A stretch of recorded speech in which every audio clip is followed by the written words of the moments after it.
আশা করি, জোর করবো না, আশা করি সে শোনাবে। এখন আমরা বাদল সরকারের কণ্ঠে আমরা একটি গান শোনার চেষ্টা করি, পরে আকাশ দেওয়ানের গানের মাধ্যমে আমরা হয়তো সমাপ্ত হব। না, আমি শুনতেছি, আমার এই ভালো লাগছে। আমার গাওয়ার চেয়ে শোনাটা ভালো লাগে। আমাদের সাথে লাইভে অনেক লোক আছে।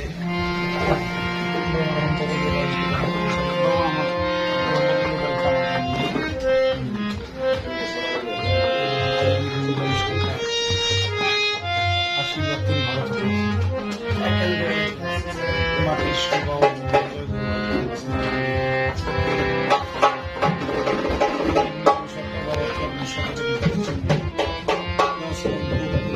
আমরা এখন গানে চলে যাই, আমার বাদল সরকারের কণ্ঠে।